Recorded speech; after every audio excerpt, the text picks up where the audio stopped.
Today's episode of the Goldcast is sponsored by the hope and wish that the 49ers get an offense. Please, let's get an offense. I don't like being right. I talked about how bad this was going to be offensively.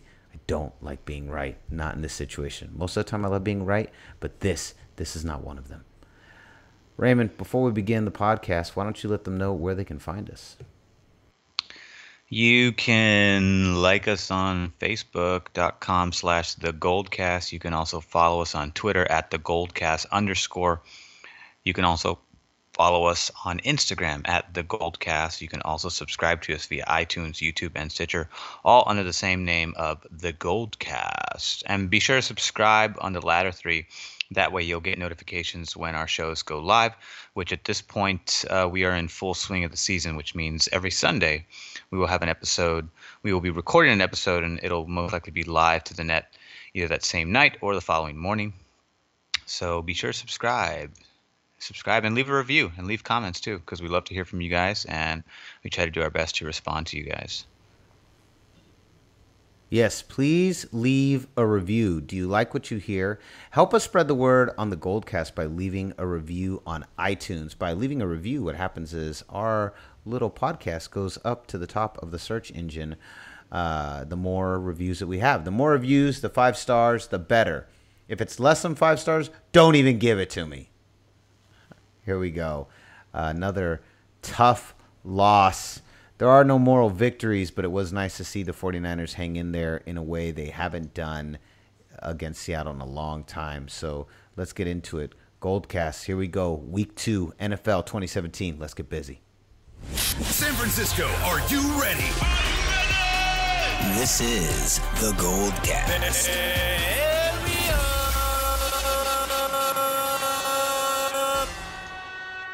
Boom! Welcome to another edition of the Goldcast. We are the voice of the faithful. I'm your host, Rudy Solis III, and with me is my brother, my co-host, Raymond Solis I, baby. Boom! 49ers at Seahawks, San Francisco at Seattle. Final score 9-12, 12-9 in favor of those Seahawks. If there is one team in the world that just really pisses me off, it's the Seahawks. I just cannot stand losing to the Seattle Seahawks. They are the Dodgers to my Giants. They are the Cavs to my Warriors. This is the football equivalent. This is the word. You know, the Rams to me are pesky, but they're losers. I don't really care about them. The Cardinals are whatever. They're a shit show right now, a total shit show. But the Seahawks have been, you know, big swaggy P. They're like, oh man, they're so dope this whole decade. Oh man, real cocky. Can't stand their Legion of Boom. Can't stand the 12th man. You actually need fans to help you win games. Oh, it's awesome. What an awesome task for the fans. That's incredible. Good job. You have this. Your team is so good. You have to scream at the top of your lungs so that plays and apparently whistles can't be heard by referees. That's how good your team is. They actually need the crowd to help you. That's so corny. I think the 12th man is the corniest thing ever. I can't stand it. And so it drives me nuts when we lose a game against them. Having said that, Raymond, when we do lose these, we did play better than I've seen in a long time. I'm going to bring up a stat. It's not a fun stat, but I think it's a sign that the times are changing. We have lost 6 straight games to the Seattle Seahawks. And the average point differential between us and Seattle is 17.7 points. And today we only lost by 3 points. That is pretty good. Welcome to the Goldcast, ladies and gentlemen. If you're here because you're here for the biased opinion. We don't sit here. We don't really like to talk about Boston or New York. We only talk about San Francisco. We love to talk about Joe Montana, Steve Young, Jerry Rice. We like to talk about the dynasty, the 5 glorious rings that we've had. We like to celebrate the fact that this is one of the most storied franchises in all football history, one of the financially most successful franchises in football history, claims to fame some of the greatest players of all time. This is our bread and butter. Welcome to the Goldcast. Raymond, Why don't you start? You're the greatest analyst in the game. Why don't you tell me what you saw? I agree with Hoyer saying there are no moral victories, especially with that offense, which was atrocious. But I thought the defense is really starting to come back. We're really starting to see the defense make strides. But I'm going to stop talking. I want you to tell me everything you saw. Ray, get into it. Well, first of all, we're never going to talk about Boston and New York unless it has some sort of relevancy to the Bay Area. That's the first thing. The second thing, as far as the 49ers go, even though it was a losing effort, it was a losing effort where I saw progress, much like you did, where a 3-point margin is what separated us. I knew that the offensive line was bad, and I knew that if we can get a pass rush going, which we totally did, and I thought one of the biggest X factors that made a difference between last week not getting any pressure on Cam Newton and this week getting 3 sacks on Russell Wilson was the fact that Aaron Lynch was in the lineup, and he needed to be in the lineup. I don't think he was available last week. He didn't even dress. So he was in the lineup this week, and he makes a big difference because he's big, he's long, he's very disruptive on the line, and so you can't just double team Eric Armstead, even though they tried to do that this game, and just hope that everything's great because he eventually got a sack too. He got a sack, Lynch got a sack, Tank Carradine got a sack. So Navarro Bowman led the team with 7 tackles.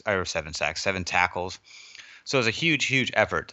Carolina, Seattle really couldn't run the ball until garbage time, and that's when we were just pretty much gassed.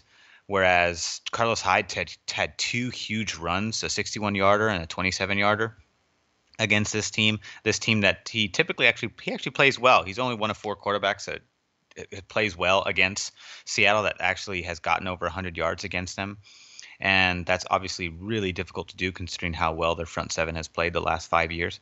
But considering last week and this week that our defense held their own against 2 teams that have been in the Super Bowl 3 out of the last 5 years, that's saying something in terms of progress. Robert Saleh knows what he's doing, clearly. I thought he was kind of the unknown out of the coaching staff. Everybody else had, a resume that we could kind of go off them and kind of project what to expect out of them. But Robert Saleh was the one that didn't have that was coming from a position coach and getting promoted to a coordinator. So I didn't necessarily know how it was going to work. But based on what I'm seeing, the choice to implement the Seattle defensive scheme seems to fit this roster much better than the 3-4 scheme. Whereas in the 3-4 scheme, we only really saw like less than a handful of players really shine in that system. Whereas in this one, there seems to be a lot more cohesion. There's better tackling. There was a very surprise performance out of Williams, number 24, K'Wan Williams. This was a defensive back. It's his 3rd season. He's 26. This was a player that came out of nowhere. I really didn't necessarily see that coming because I know, it's Rashard Robinson and Dante Johnson are the starting corners. So it was kind of a surprise to see him there and actually make a difference. He played a little bit last week, but I saw him more prominent in the defense this week, and he made a huge difference. I thought his coverage was very tight. His tackling was sound. He seemed to always be around the ball, which is something that, good defenders are always around the ball. Players like Patrick Willis from the past, Navarro Bowman is obviously, you're going to get some good production out of him. But I thought that was great. Offensively, Carlos Hyde was really the only thing, worth mentioning. But the passing game just struggles. Brian Hoyer's terrible under pressure. He's just as bad as Colin Kaepernick, Blaine Gabbert, unfortunately. But the point is, he does actually he can play well, and I think that's going to come next week against the Rams, and we'll get more into that when we start talking about next week. But defensively, I think it's awesome that we held our own against, like I said, 2 teams that were, in the Super Bowl 3 out of the last 5 years. I think that's a huge, huge step in the right direction. There's no moral victories. I agree with Brian Hoyer and I agree with you, brother. But at the same time, you have to be satisfied. I knew that if we could get a pass rush against Russell Wilson, it would be a game. And I knew it would come down to a field goal, which absolutely did in terms of point spread. Although if they would have made that point after, it would have been 4 points, which means we would have needed a touchdown to win. But the fact that they didn't made it a 3-point game. So It was close. It was not the result I wanted, but it was what I'd hoped to see in a, like if we're gonna lose, I hope to lose in a competitive fashion, and that's exactly what I got. So I'm happy, but I'm not happy. I'm kind of torn. Let me ask you a question about the Seattle Seahawks offense. Are we sure that Seattle Seahawks offense is any good? Because they have looked pretty terrible 2 weeks in a row. Really bad. Well, like really they're bad. Like they're in a similar like so position bad as where us, where they have a really go bad ahead. line that's inconsistent in the running game and very inconsistent in the passing game. The difference is that Russell Wilson's very elusive and has very good running skills, like Colin Kaepernick. But Brian Hoyer is not. He's more of a traditional pocket passer. So when the pocket breaks down, his margin for error is much smaller than it is for Wilson, who can clearly improvise with his feet and keep plays alive, which he did, which is what ended up getting that kind of that really nice pass at the end in the fourth quarter, which is a bit lucky. A bit lucky. There's a bit of luck involved in that too, but at the same time, his ability to escape pressure is a very useful tool. As you know, there's a lot of times when he could have got sacked, and or where other quarterbacks in this league are going to get sacked by our pass rush, but in his case, he avoided a lot. But we still tagged him 3 times, which is good. That was really good. I thought the defense was incredible. I was really impressed as well. Very, very impressed. And again, to reiterate, sound like a broken record. Yeah, there are no moral victories, but 49er faithful, Goldcast Nation, you have to be happy with the idea that the defense played so dominantly. 2 weeks in a row, we're seeing a defense that is slowly getting back to Harbaugh-like dominance, and we have a coordinator that really, really understands what he's doing and seems to be able to create effective defensive game plans week by week. I think that's fantastic. But I think that Seattle Seahawks offense is really, really suspect. Super suspect. You know, people had them slated to go back to the Super Bowl this year. I'm just not so sure. I think that team is very one-sided, and that one side that is the defense, and that's about it. Russell Wilson, yeah, he's elusive, can keep plays going on his feet, but that offensive line is terrible. And, you know, outside of Chris Carson, yeah, he got some garbage time touches that really helped him. Their running game, they haven't really been able to establish it. And they're trying to do this running back by committee thing, and it's not really working. Eddie Lacy wasn't even suited up today. Thomas Rawls, I think he's a talented player, but his sensitivity, his injuries haven't helped him. And he was actually, apparently he was fully healthy on the sidelines with Chris Carson standing in his way, starting in his place. So that was a telltale sign to me. I don't know. I just think that offense is going to play like this all year. You could forget about it. Maybe they'll be first one and done in the playoffs at the most, given how dismal that offense is. And historically, the Seattle Seahawks do take a little bit of time to warm up and to rev up and get into their season. We've seen that many, many times where they start off pretty slow and then end white hot. But I don't know, man. How many times can you go back to that well and expect it to be there when it's supposed to be there? You know what I mean? Yeah, I agree. I do know that I agree with you that they do tend to have a slow start to the season, but I think that's been more of the case in these latter years than previous years when they were kind of at their apex. And I think part of it is, I mean, how many injuries, happened? How many injuries did Seattle have on the defensive side of the football in today's game? There was at least half a dozen. So this is a team that's aging, and I don't think that they're going to be able to last. I think they're going to get in, and they'll probably get in maybe, as a division winner. So they might get a first round bye. They might actually get in as a wild card. You never know, depending on how the rest of the conference does. But I think there's a good chance they get in as a wild card and they lose in the wild card round, just because the offensive line, if they can't sustain anything, I think they're going to have better games. But I think overall, what we're seeing the last 2 weeks, especially against teams that have good defensive fronts, I think that's going to be the case for them. That they're going to really struggle against better defenses, and ultimately, when you get to the playoffs, that's going to be their undoing. But anyways, I don't want to really focus on those assholes too much longer, because this is a 49er podcast. This is no Seattle Seahawks podcast. Let's talk a little bit about the rest of the NFC West. I had a really hot take that we didn't talk about on air that I want to bring back on air. After the announcement of David Johnson going down for the Arizona Cardinals, I called you, Brother Ray. I called my brother Raymond, and I told him, guys, I said, you know what?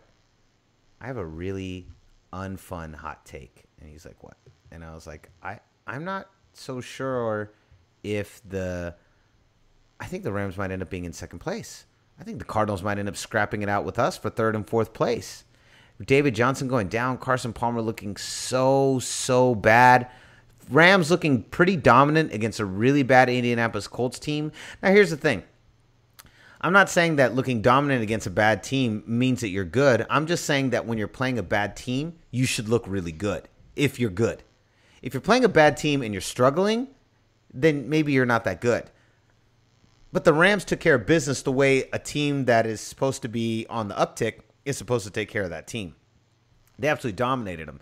Having said that, they didn't fare so well against Washington today, and then Arizona looked fairly decent in their game today. So now we're sitting at an NFC West that's now everyone's 1-1 except for our 49ers. Raymond, here's a question for you. Do you think the Niners are going to be able to crawl out of this hole? 0-2. I mean, we should win this Thursday, right? This is our big bounce back game, right? Against the Los Angeles Rams. I think based on the play of the defense and the playmakers that we do have on offense, I think we are going to be due for a much better performance here as a third time's the charm. I think that it's going to come against the Rams, although I think it's going to be a slow start because we're coming off of a shorter week, so we have less rest. I hate Thursday night games. I think it's an absolutely terrible idea for the NFL in terms of health, and it's just not good for the league. There should be no Thursday night game. It should be Monday and it should be Sunday, and that's it. Maybe a Saturday. If you wanted to have a third day in the week, maybe you do that. But I know that the NCAA typically owns Saturday, so that's a hard one to wrestle with. But even Friday would be better than Thursday. Thursday just doesn't make any practical sense given the nature of the sport and how important health is in this particular sport. So I can't stand it. So it's going to be tough for both teams because St. Louis just came off of a tough loss too. So I know that they're going to be looking to bounce back, and division games are always going to be tough. So I think it's going to be very similar to the Seattle game. The only difference is that the Rams offense is no better than the Seattle offense, and they have a quarterback with even less experience. So I'm going to give the edge to us in that case. And I do think that we're gonna see a bounce back performance on the offensive side of the football. On defense, I think you're going to see more or less what we saw the last 2 weeks. But I think it's going to be, you're probably going to see a little bit more stout. Probably going to see more turnovers because Goff is just has a long way to go, and there's no even guarantee that he's going to become the quarterback they all hope him to be. We saw what happened today against Washington. The second he got the ball in the fourth quarter to start a drive after Kirk Cousins had scored a winning touchdown pass, very first pass turned into a pick. So, the point is that inexperience is going to show its ugly face again this Thursday, and I think the Niners defense is going to take advantage of that. So let's add to that, Ray. Let's add a little bit more to that. Let's move back into the game. I agree. I love where we're going with this. I think I'm hoping the NFC West begins to reset itself and we can smoke the Rams and at least get into third place. It would be really nice not to be in fourth place. That's kind of where we're at Goldcast Nation, and that's okay. We're at a place where we're trying to crawl into third place. Third place would be nice for us. Remember, we've got to be patient. Everyone's got to be patient, all right? Everybody take a chill pill. Everybody relax, all right? We're going to be fine. The 49ers are going to be just fine. Christmas is coming home. It's just not coming home this year. So back to let's point to Brian Hoyer. Now, the one excuse you could say is that the ball's really wet and it was a very rainy game, and that's a hard game to it's a hard element to deal with when you're playing football. I don't think it's an excuse, not for Brian Hoyer. Brian Hoyer looked really bad. Now, He only threw 3 passes over 10 yards the entire game. Passed for a total of 99 yards. I mean, and they were just all over the place. Well, now he got really comfortable. I take no pleasure. He got really comfortable with the checkdowns, which is something that Alex Smith and Blaine Gabbert. When you have subpar quarterbacks that can't handle pressure very well, don't know how to improvise or keep a play alive, then what you see them do is default to the check down because it's an easy pass. Your guy's usually open. The problem is you're only going to get to the line of scrimmage because it's typically your guy's already behind the line of scrimmage when he catches the ball. So I saw a lot of that from Brian Hoyer today. And that's what he did a lot in Chicago last year. I know he did that in Chicago a lot too, and that's why one of the reasons why he had a lot the highest completion percentage in the NFL is because he relied on the check down because it's an easy way out if you're dealing with a lot of pressure. So I mean you still get a play out of it, you get to make a play out of it, but in our case it's not like Seattle, like Atlanta, where there was design plays where that's supposed to happen because you have certain types of talent that can take a play like that and you can get to the second or third level based on the talent you have. But based on us, with the fact that we have offensive linemen that are off and on, that like some do well in pass protection but not so well in run blocking, and then you have the inverse of that where some do really well with run blocking but not so well with pass protection. We saw Zane Beadles take a seat today. That was a much welcome decision on the coaching staff side because Zane Beadles was playing just as bad as Eric Pierce and Jordan Devey from the previous 2 seasons. So I would totally agreed with that one. But yeah, I mean, do you agree? I mean, did you see the same thing? I just felt like he was kind of defaulting, like he's like, I have no time. So it's not like Rodgers and Breeze and Brady where they know if their line's playing crappy, then they know they have to get the ball out faster, and so they start going to plays where they can hit the receiver faster, and they'll just get the ball out quicker. Whereas in Hoyer's, he just gets really flustered. We saw the intentional grounding, although I think that was kind of an iffy call. But other than that, we saw checkdowns, and then we saw just him getting sacked a whole bunch. I did see that there were a lot of 3rd and 10s, and you're seeing him just do this check down play at about 5 yards over the line, and you're like, what is going on, Brian Hoyer? We're not going to get a first down. Yeah, so many 3rd and longs, and he throws his pass that's literally just 5 yards over the center, and I'm just like, come on, dude, this is not going to get us anywhere. Like, this is not, especially, it was that, what drive really got me was the last drive. The last drive in the 4th quarter with about like less than 5 minutes to go. We get the ball back after Seattle does their stupid touchdown. And we within like 10 seconds, we're already at 3rd and 10. And I thought, oh man, here we go, bro. Really? And then he does just that little check down pass. And I was like, that's not what we needed. You've got to get past 10 yards, man. You can't only do 3 passes for 10 yards and expect to get anywhere. You can't pass for 99 yards and expect this team to get somewhere. Oh my God, it drives me crazy. I was just like, I was losing my mind out there watching the offense. I was like, oh my God, I'd watch the defense. I'd be like, yes. I hate the defensively, we're just kicking the shit out of Seattle. Me too. I do. And it's like this, I don't know. Yeah, it's cheap, it's easy, it's safe, and it doesn't get you anywhere. It doesn't get you anywhere. But and Marquise Goodwin, two big drops in 2 games in a row. Marquise Goodwin, he's this year's Vance McDonald, man. I don't get it. Yeah, do you we want got to catch football or not? Do you want to play professional football? Yeah, we just traded a tight end for a wide receiver, both with slippery hands, man. You got 10 fingers there, bro. What's wrong? It's getting in the way of those 10 fingers? What's happening? I don't get it. This is such a feisty episode of the Goldcast. I just realized, man, we're feisty. We're pissed. We're pissed. You should be pissed too. If you're listening to the Goldcast Nation, you should be fucking pissed right now. This is ridiculous.